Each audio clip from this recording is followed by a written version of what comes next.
Bourbonbarkeep, Curtis. Noah, great to be here as always, man. This could be Back at it. our most controversial episode we've ever done. Really? Yeah, I think so. I don't know if I'm prepared for this, man. I think so. So we ran into the apparently limited release of the Baker 7 High Rye edition. The single barrel, yeah. And it even says limited release on the bottle. Yep. So that way you know you found something cool. But if you've been on our journey this year, Noah and I have been kind of a little bit more intrigued by rye, if you will. Maybe not straight rye. I mean, let's not get ahead of ourselves. But the high rye mash bills have done pretty well, I think, for both of us. Yeah. This year, branching out, you know, exploring new horizons, if you will. So we'll dive into a little controversy. It's election season. You never know how that plays out. Wow, getting political here. Jeez, man, you lasted like 2 minutes.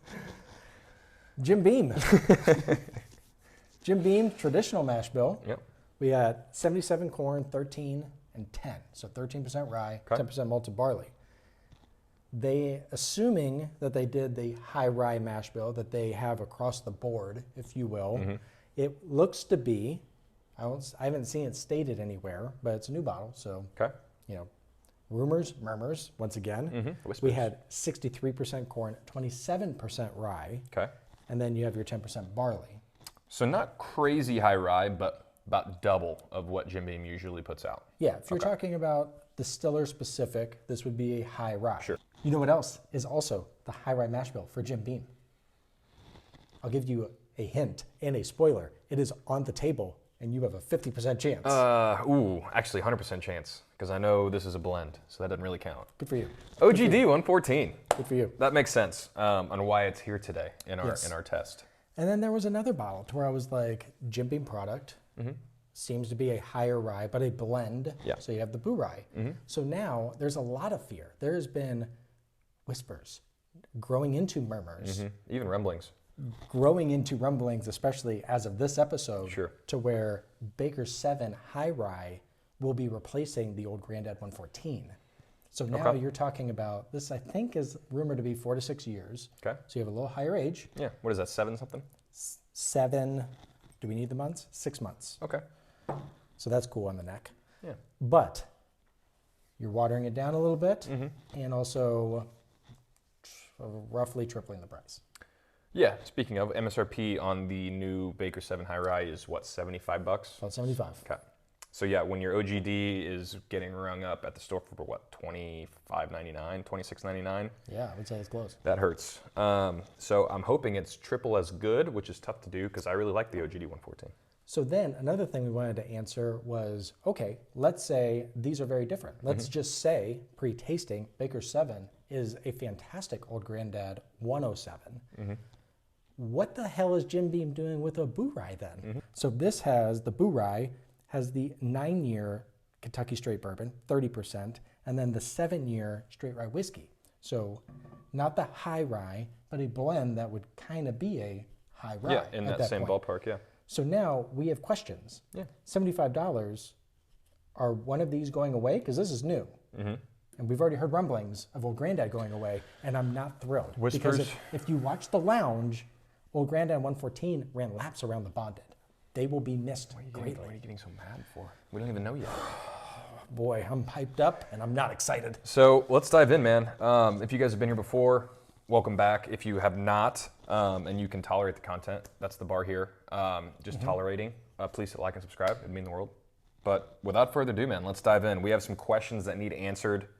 We'll start with, do you want to start with the new guy? Or you want Absolutely. Okay, Yeah, cool. let's work our way down, well, I guess here, then. Here to there. Yeah, we'll just Work our kind way. of like Mario across to a certain extent. But this one will also be graded tonight. It will. To you, man. The new Baker 7 High Rye.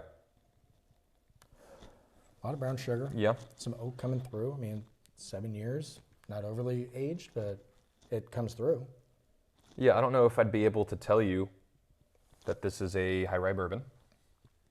Yeah, I mean, you get a little spice, but this is pretty, like, kind of, I don't want to say run of the mill because it's a nice nose, but like, in terms of what you pick out, it's your brown sugars, your caramels, it's your quintessential stuff, more or less. Yeah, the only piece that would put me down that rye path is I feel like instead of that cinnamon spice, you get more of that black pepper. Okay. Now that you say that, I can pull that out. That's the problem. You're welcome. Yeah, that's the problem. Little ethanol sting to it. Has some, what I would think is kind of some girth without.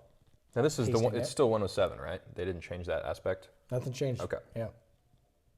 All right, man.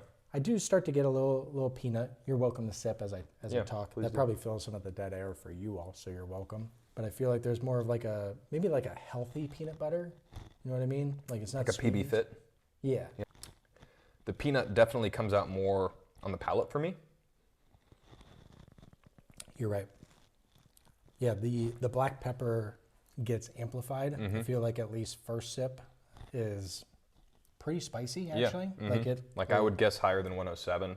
I'd probably go like 113 to 115 type of range. If I were to poke holes, because I feel like reviews are very positive. It's very watery. Like I don't feel like it hangs around on the tongue at all. There's no oiliness to it. Oiliness. Wow, that's tough. Decent finish. Yeah. Like I feel a good Kentucky hug, but it does not linger on the. Is there a snake? No, I'm just making sure my shit's on. So. I respect that. We'd have to start over if it wasn't. But. I've done that a couple times. But yeah, I'm with you. It's a little thin. You know what it reminds me of? Remember those party things where you just like that? It's like, hey, that's fine. Okay.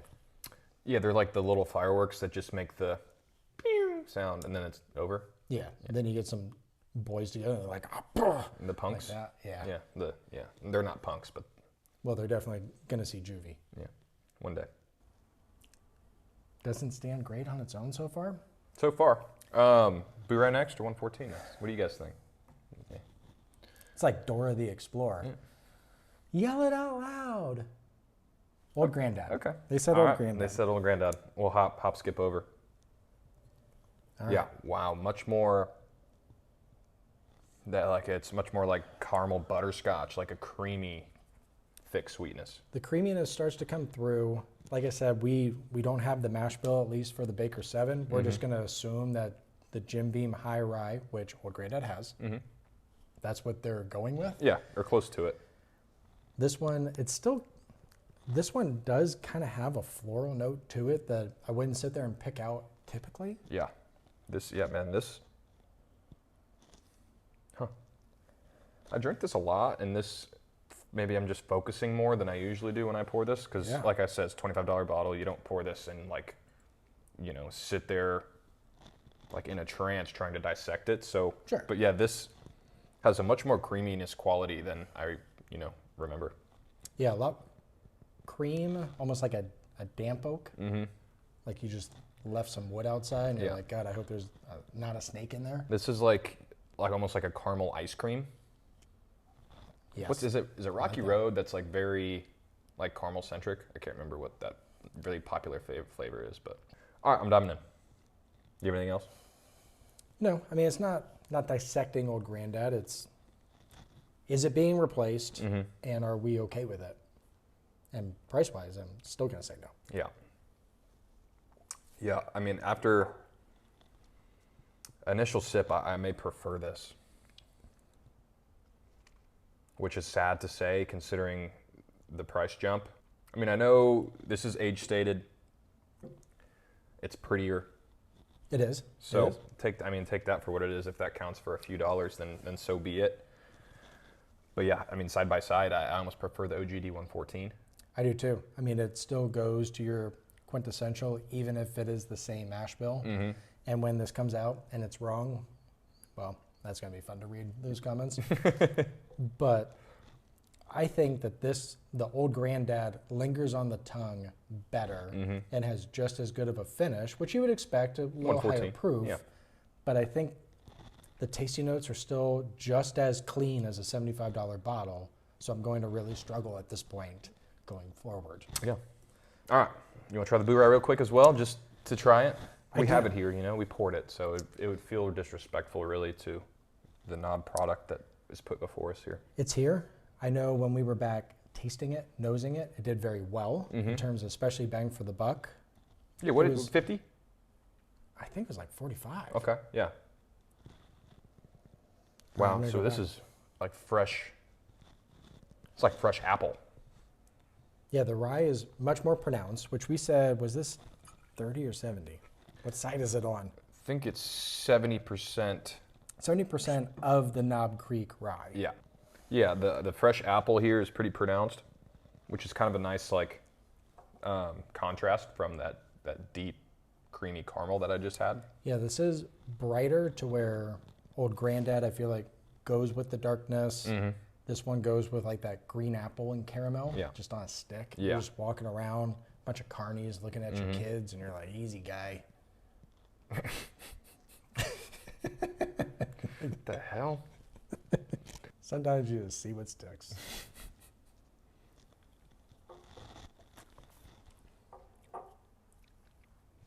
Yeah, that's nice. I mean, that's like, I get more of that rye on the palate.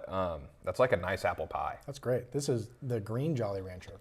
Like it Yeah, goes I'm into with you this there. This is candy, the sour apple. Yeah. high fructose green apple.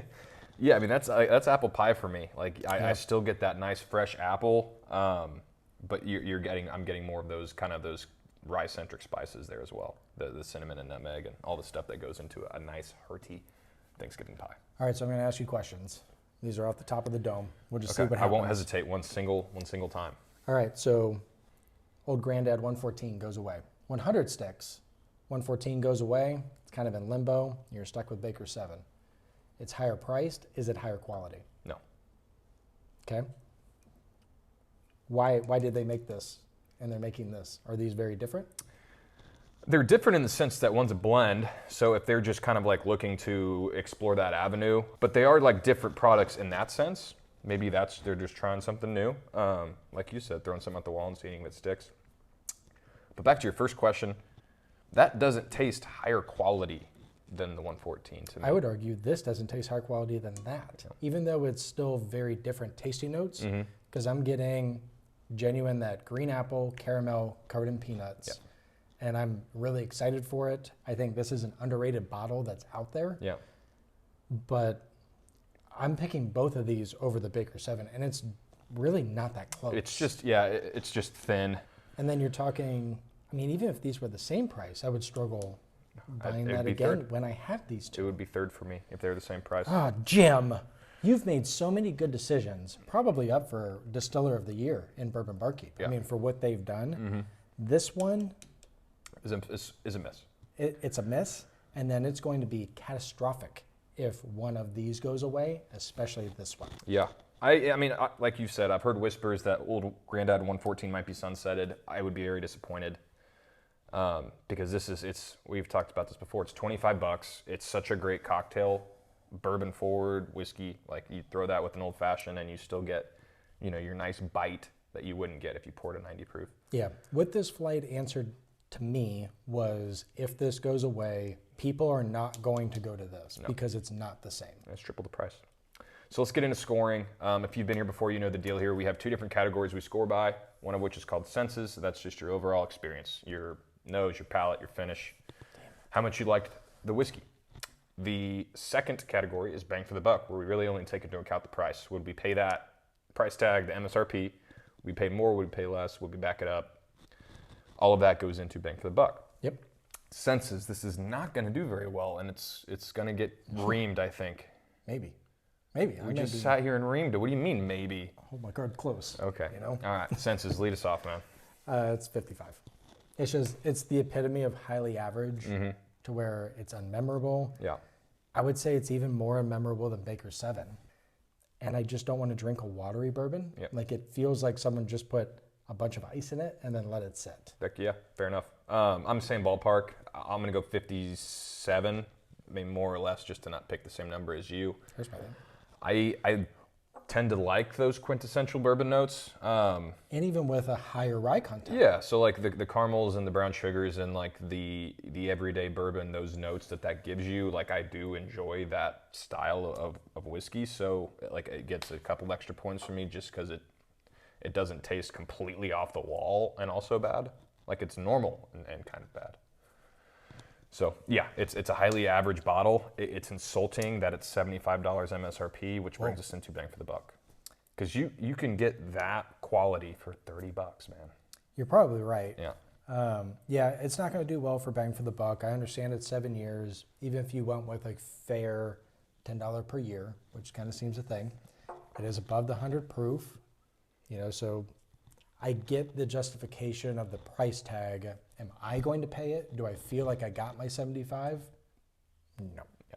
No, I'm going to go 45. Okay, I was gonna go 40 flat. Yeah.